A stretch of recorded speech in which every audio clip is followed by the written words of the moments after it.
Here are 3 hook sentences for the first 10 seconds.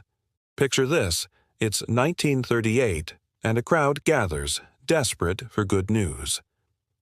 The Prime Minister of Great Britain, Neville Chamberlain, has just returned from a tense meeting in Germany with Adolf Hitler. As he steps off the plane, he holds up a single piece of paper, a document he believes has averted another catastrophic war in Europe.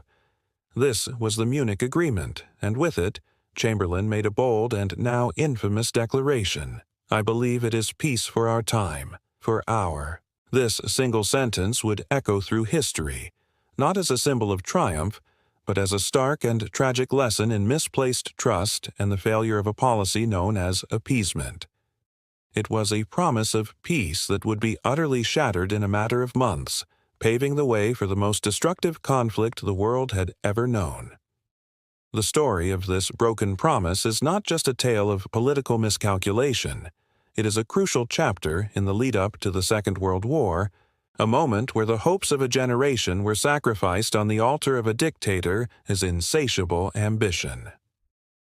The context for this momentous event was a continent still reeling from the trauma of the Great War. The memory of trench warfare, poison gas, and millions of lives lost was seared into the collective consciousness of Britain and France. Their populations were overwhelmingly pacifist, and their leaders were willing to go to almost any length to avoid a repeat of that horror. This deep-seated fear of war was the fertile ground in which the policy of appeasement took root. It was a strategy born of a desire for peace, but also of a significant underestimation of the man they were dealing with. Adolf Hitler, the charismatic and ruthless leader of Nazi Germany, had been systematically dismantling the post-World War I order since coming to power in 1933. He had rearmed Germany in flagrant violation of the Treaty of Versailles, reoccupied the Rhineland, and in March 1938, annexed his birth country of Austria in the Anschluss. Each move was a calculated gamble, and each time the Western democracies, paralyzed by their fear of conflict, did nothing.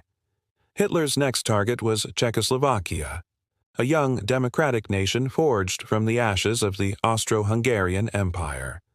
Specifically, he coveted the Sudetenland, a border region with a large ethnic German population.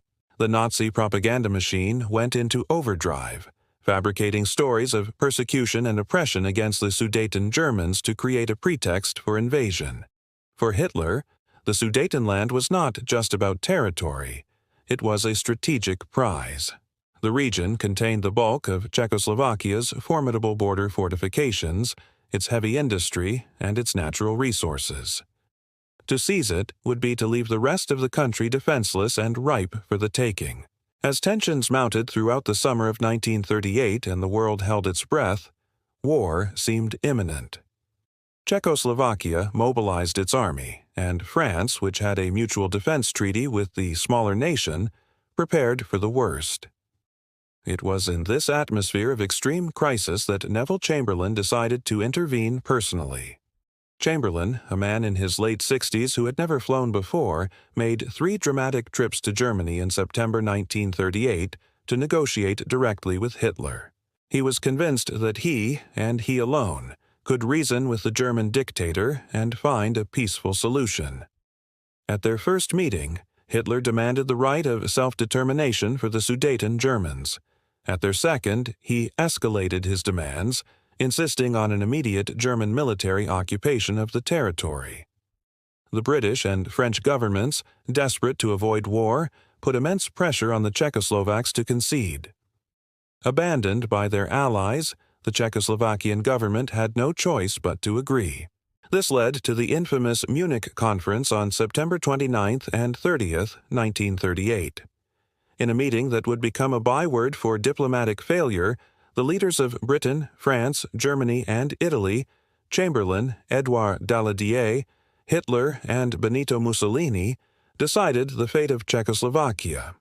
Crucially, no Czechoslovakian representatives were invited to the conference. They were simply presented with the outcome.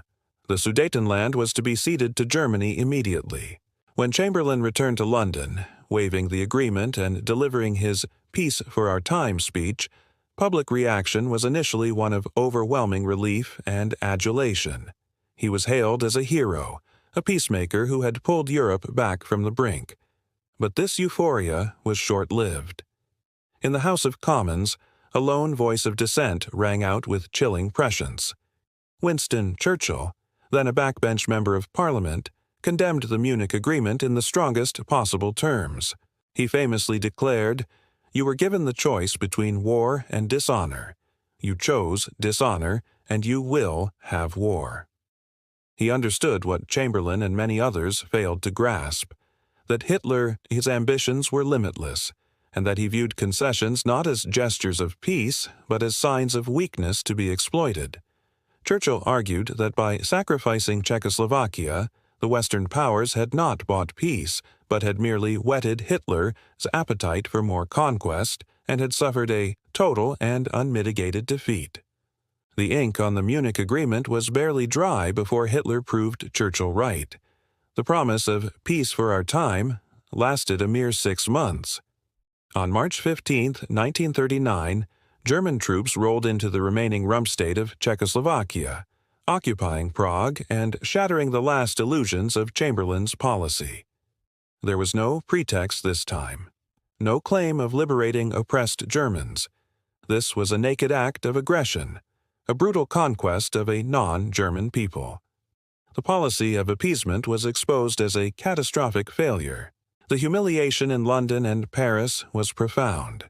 The leaders who had placed their faith in Hitler's word were made to look like fools. The public mood shifted dramatically from relief to a grim and angry realization that war was now not just possible, but inevitable. The trust had been broken, the line had been crossed, and there could be no more turning back. Realizing their monumental error, Britain and France scrambled to draw a new line in the sand. They had to signal to Hitler that his aggression would no longer go unchecked. The next logical target on his list was Poland. Hitler had begun making demands for the return of the city of Danzig and for access across the Polish corridor, a strip of land that separated East Prussia from the rest of Germany. The playbook was eerily familiar to the Sudetenland crisis, but this time the response would be different. On March 31, 1939, Neville Chamberlain stood before the House of Commons, the same chamber where he had once promised peace and made a new, fateful promise. He announced that Britain and France were issuing a formal guarantee of Poland's independence. Should Poland's sovereignty be threatened, and should the Polish government choose to resist, Britain and France would come to its aid with all the power at their command. This guarantee was a radical departure from traditional British foreign policy. It was a desperate, last-ditch effort to deter Hitler, a final warning that the world would not stand by and watch another free country be consumed.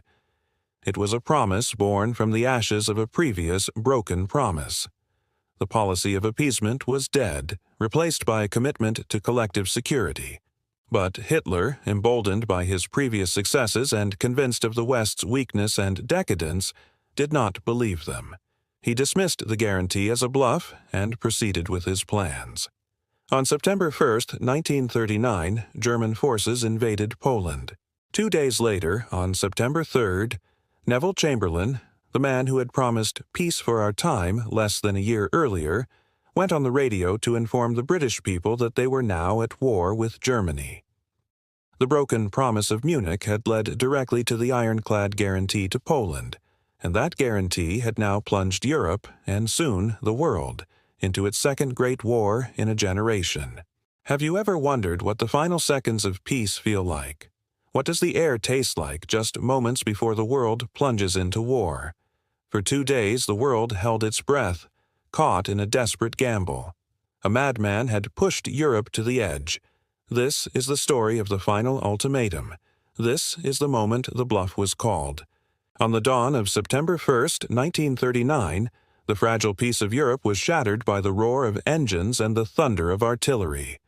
Under the cynical guise of a fabricated border incident, Adolf Hitler unleashed the full might of the German Wehrmacht upon Poland. It was a terrifying spectacle of modern warfare. A blitzkrieg of tanks, dive bombers, and infantry, meticulously planned and ruthlessly executed. The Polish army, though brave and determined, was caught in a maelstrom it could not possibly contain. The world watched in horror as the borders drawn in the ink of Versailles were being redrawn in blood. In the corridors of power in London and Paris, the news from the East landed like a physical blow. For years, the policy had been one of appeasement, a desperate series of concessions designed to sate Hitler's seemingly insatiable appetite for territory. Austria had been annexed. Czechoslovakia had been dismembered. Each time, the Allied powers had flinched, convincing themselves that this, surely, would be the last demand. They had staked the peace of a generation on the hope that Hitler was a rational actor who could be bargained with. They had gambled that his threats were mere posturing, a high-stakes poker game he was playing to restore German pride. Now, as the Panzer Division sliced through the Polish plains, the chilling reality of their miscalculation became undeniable. The bluff had been called. The initial reaction was not one of immediate righteous fury, but of agonizing hesitation. The trauma of the Great War, a conflict that had bled a generation of young men dry just 2 decades earlier, was seared into the national consciousness of both Britain and France. The very thought of sending another generation into the meat grinder of industrial warfare was almost too much to bear. For 2 long, torturous days, the governments of Prime Minister Neville Chamberlain and Premier Édouard Daladier wavered.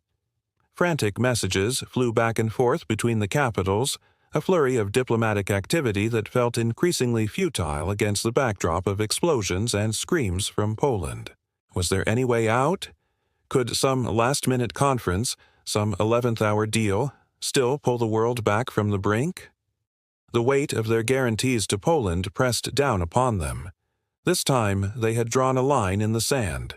To back down now would not just be a betrayal of an ally, it would be a complete abdication of their role as great powers. It would mean surrendering the continent to the tyranny of a man who respected only strength and saw diplomacy as a sign of weakness. The public, once so desperate for peace for our time, was now hardening its resolve. The time for talk was over. A choice had to be made.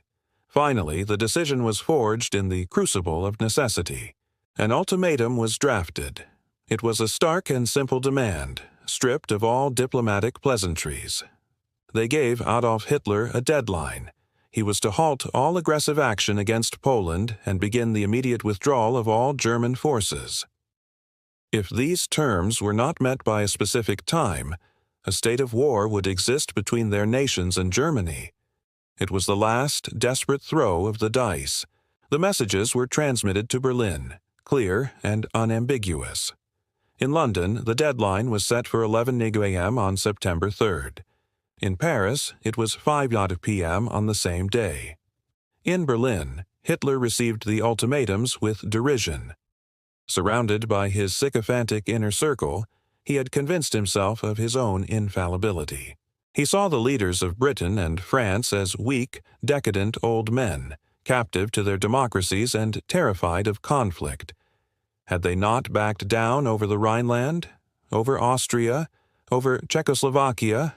Why would this time be any different? Poland, in his mind, was a localized affair, a swift and brutal campaign that the West would ultimately accept as a fait accompli after a few token protests. He scoffed at the deadline, treating it with utter contempt. The German war machine would not be halted. The conquest of Poland would continue unabated. He was certain the Allies were bluffing again. As the clock ticked down on the morning of September 3rd, an unnerving quiet fell over London. Millions huddled around their radios, the air thick with anticipation and dread. The deadline came, and then it passed. There was no word from Berlin, no frantic call for a new conference, only the deafening silence of a dictator's arrogance. The choice, which had been so agonizing to make, was now gone. The path was set. Hitler had made his decision, and in doing so, had made theirs for them. At 11:15 a.m., Neville Chamberlain, the man who had promised peace, addressed the nation, his voice heavy with sorrow and resignation. A state of war now existed with Germany. The gamble for peace was lost. The Second World War had begun. Imagine a world holding its breath, a single voice about to shatter the fragile peace. What if the words that sealed the fate of millions were spoken not with a roar, but with a weary sigh? This is the moment a nation and the world was plunged into darkness.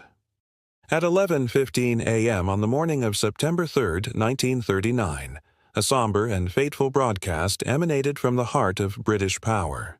The voice that filled the airwaves belonged to Prime Minister Neville Chamberlain, a man who had dedicated his political life to the pursuit of peace, only to find himself the harbinger of war.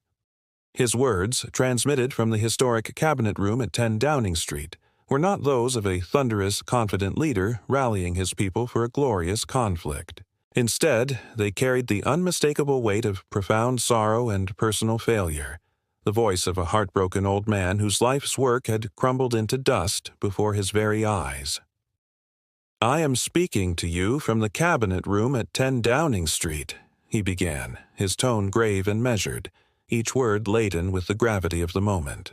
He recounted the final, desperate diplomatic maneuverings of the preceding hours. "This morning, the British ambassador in Berlin handed the German government a final note," he explained, detailing the ultimatum that had been delivered. This note stated that unless the British government received assurances by 11 o'clock that German forces would immediately withdraw from Poland, a state of war would exist between the two nations. The world waited, suspended in a moment of tense silence, hoping against hope for a last-minute reprieve that Chamberlain knew would not come. Then came the devastating, inevitable conclusion. "I have to tell you now," he continued, his voice trembling slightly with the burden of his announcement, "that no such undertaking has been received, and that consequently, this country is at war with Germany." The words hung in the air, simple, direct, and utterly catastrophic. With that single sentence, an era of appeasement officially ended, and the Second World War for Britain began. The illusion of peace for our time, so hopefully declared just a year earlier, was irrevocably shattered. As if on cue, a terrifying and immediate underscore to the Prime Minister's declaration echoed across the capital. The piercing, undulating shriek of air raid sirens wailed over London. Though it would later be identified as a false alarm, a lone, unidentified aircraft triggering the system, its psychological impact was immense. For the millions huddled around their radios, the sound was a terrifying, visceral symbol of the new and brutal reality they now faced. The war was no longer a distant threat in a foreign land. It was an immediate, audible presence in their own city, a harbinger of the destruction and terror that was to come. In that moment, the abstract concept of war became a concrete and frightening reality, its shadow falling across every home and every life in the nation. Imagine a promise you made, one you desperately hoped you'd never have to keep. Now, imagine keeping that promise means plunging your nation into a war you might not survive. This was the agonizing reality for France on September 3, 1939. Just a few hours after Britain declared war on Germany at 5 o'clock p.m., France followed suit, but this was no triumphant call to arms. The French declaration was heavy, steeped in a profound and palpable dread that echoed through the halls of government and the streets of Paris. For France, the memory of the First World War was not a distant historical event. It was a fresh, bleeding wound, a national trauma that had shaped its psyche for 2 decades. The declaration of war felt less like a brave stand and more like a grim surrender to a fate they had fought so hard to avoid. The air was thick not with patriotic fervor, but with a collective, silent prayer for deliverance from a nightmare that was starting all over again. To understand France's deep-seated reluctance, one must look back to the ghost of 1914. The Great War had cost France millions of lives, a generation of young men lost in the mud and trenches. The beautiful, rolling landscape of northern France had been systematically obliterated, churned into a hellish, cratered moonscape by years of relentless artillery fire. Entire villages had been wiped off the map, and the soil itself was poisoned with shrapnel and unexploded ordnance. The psychological scars ran even deeper than the physical ones. Every family had lost a son, a brother, or a father. The war was a specter that haunted every home, a constant reminder of the horrific cost of conflict. They knew, with a certainty born of bitter experience, that any new land war with Germany would be fought primarily on their soil. Britain, an island nation, was protected by the sea. America was an ocean away.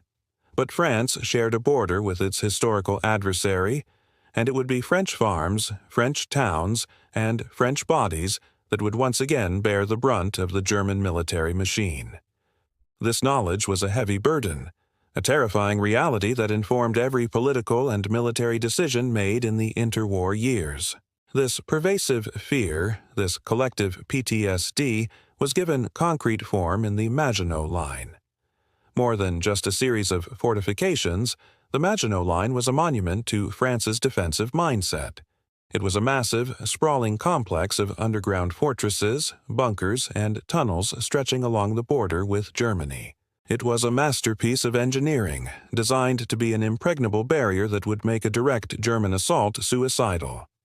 But it was also a psychological crutch, a physical manifestation of a nation terrified of another offensive war.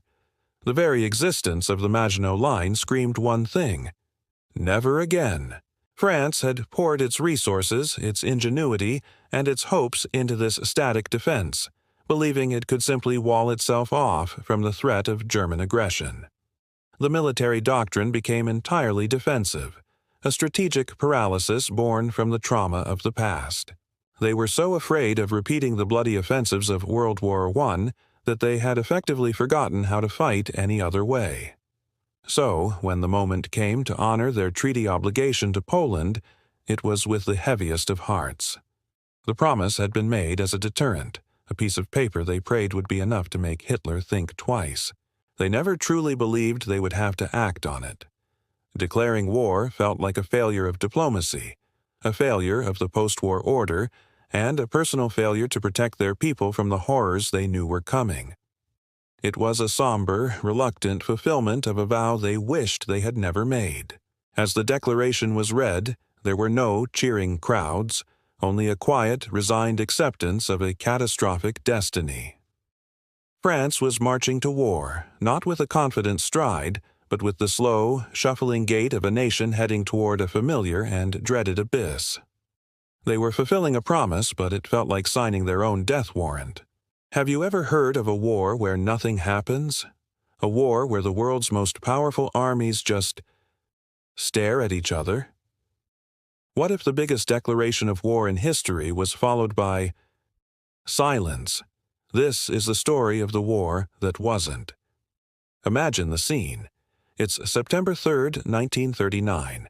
The United Kingdom and France, the two great European empires, have just declared war on Nazi Germany. This is it.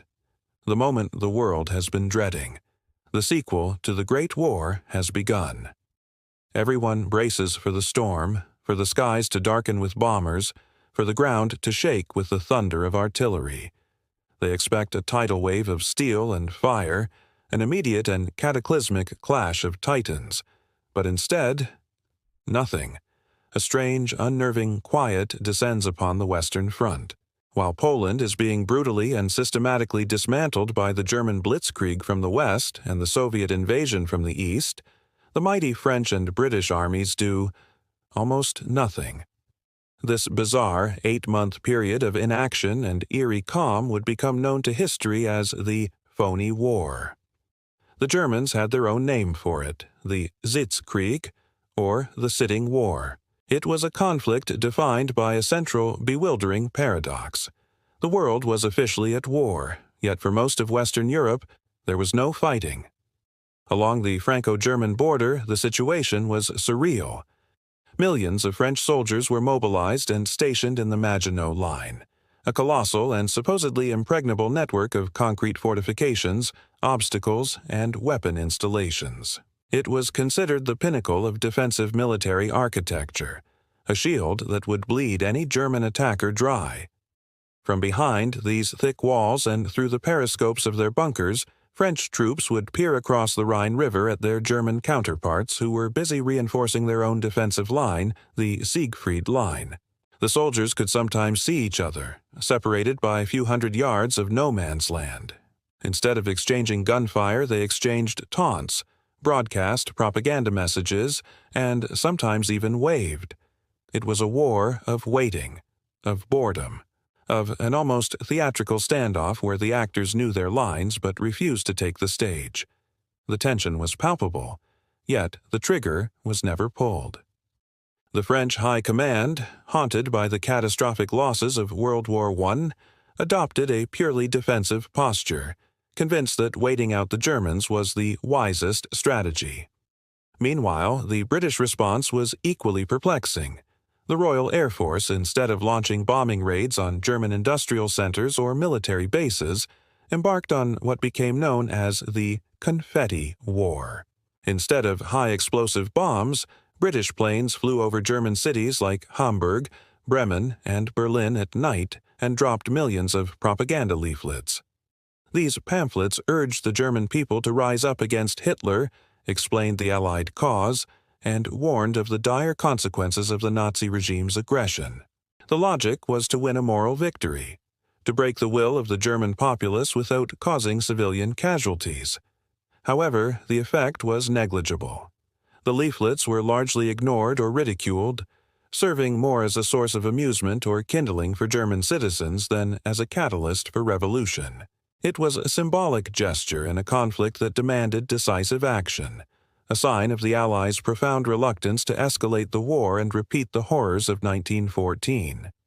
This hesitancy stemmed from a deep-seated fear of German air reprisals on London and Paris, a fear that paralyzed any offensive strategic thinking. The empires had drawn a line in the sand, but they seemed terrified to cross it. Ever wondered why the might of Britain and France just sat and watched as Poland was crushed? Was it a moment of collective cowardice, a betrayal of the highest order, or was something else at play, something far more complex and ultimately tragic? The 8 months following the invasion of Poland are known as the Phoney War or the Sitzkrieg, the Sitting War. But this period of apparent inaction wasn't born from a lack of courage. It was the result of a catastrophic, almost unbelievable miscalculation. The Allied powers, led by generals whose minds were still entrenched in the muddy battlefields of a previous generation, were fundamentally unprepared for the new, terrifying form of warfare Adolf Hitler was about to unleash upon the world. They were playing chess while their opponent was playing lightning-fast poker, and they didn't even realize the game had changed. To understand the Allied paralysis, one must first understand the minds of their military leaders. Men like French General Maurice Gamelin were veterans of the Great War, a conflict defined by static trench lines, prolonged artillery bombardments, and agonizingly slow advances measured in yards, not miles. Their entire strategic doctrine was built around the lessons learned from 1914 to 1918. War, in their view, was a methodical, industrial-scale process. First, you mobilize your vast armies, a process that takes months. Concurrently, you build up immense stockpiles of supplies, shells, fuel, food, and equipment. Only after this lengthy preparation, perhaps lasting the better part of a year, would you be ready to launch a massive, grinding offensive designed to overwhelm the enemy through sheer weight of numbers and material. Speed was not the primary consideration. Attrition and logistics were. They saw the coming conflict not as a sprint, but as a marathon of industrial and economic endurance. Based on this World War I mindset, the Allied grand strategy was twofold, and neither part involved a rapid intervention in Poland. The first and most crucial element was the naval blockade. Britain's Royal Navy, the most powerful in the world, would wrap a maritime noose around Germany. The idea was to slowly but surely strangle the German war economy, cutting off vital imports of oil, rubber, iron ore, and food. They believed that, given enough time, this economic pressure would cripple Hitler's ability to wage a prolonged war. It was a patient, long-term strategy that had proven effective in the previous war. They calculated that Germany, lacking a vast colonial empire to draw resources from, would eventually collapse from within. This belief in the ultimate power of the blockade was a cornerstone of their entire strategic plan. The second part of their strategy was the gradual buildup of land forces along the Franco-German border. The French had invested fortunes in the Maginot Line, a formidable chain of concrete fortifications, bunkers, and artillery positions that they believed to be impregnable. Their plan was to sit behind this defensive wall, using it as a shield while their armies mobilized and their economies shifted to a full war footing. The British Expeditionary Force would cross the Channel and take up positions alongside their French allies, reinforcing this defensive posture. The plan was not to attack Germany directly in 1939. The plan was to defend, contain, and wait.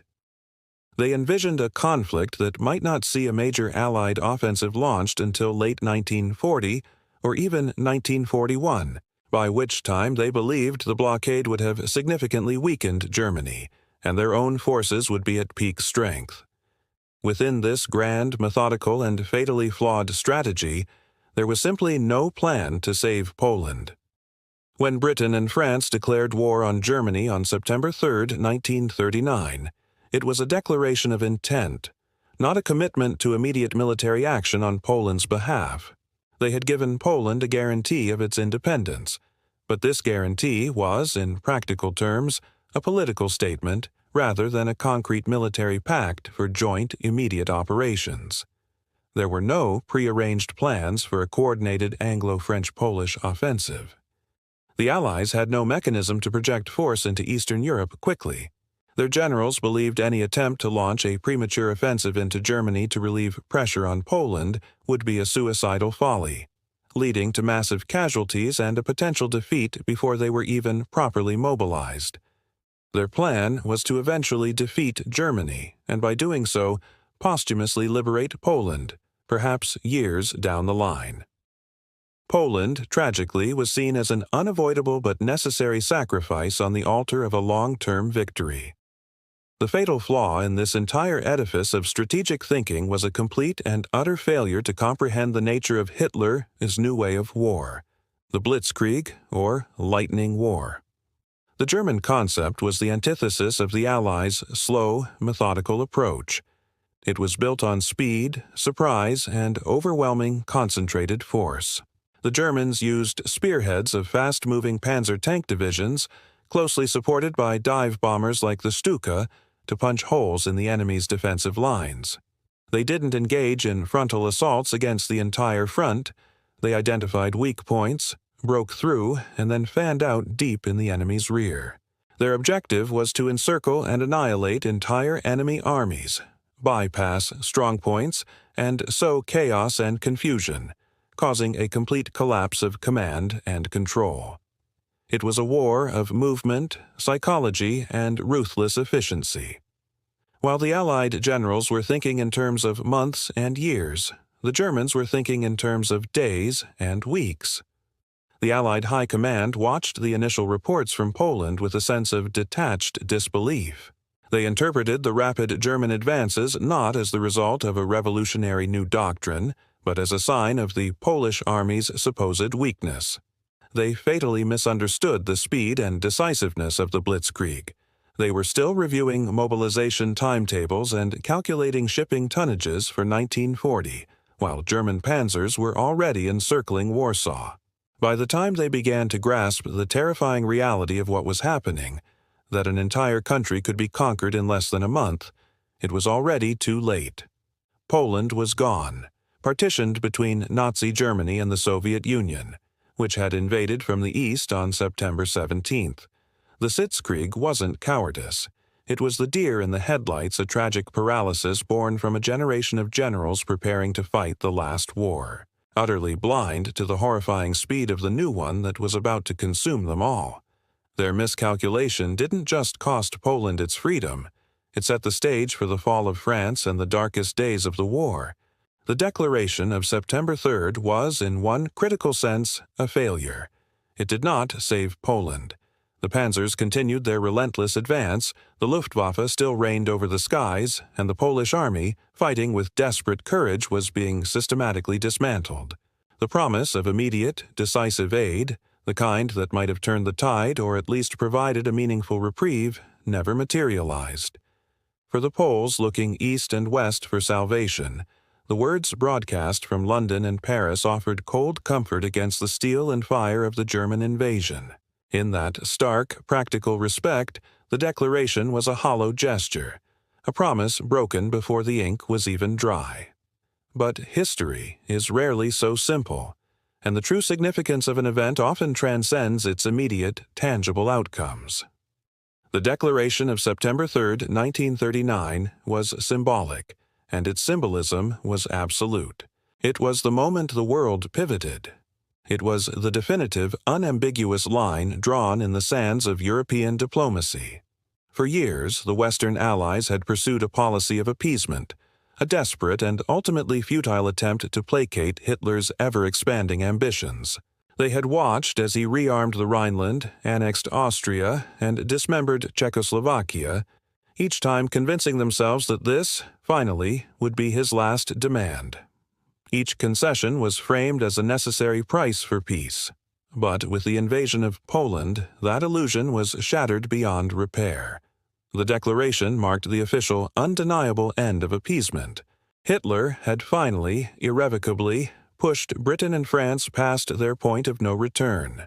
The flimsy justifications, the hopes for a negotiated settlement, the belief that the Führer could be reasoned with, all of it evaporated in the smoke rising from Warsaw.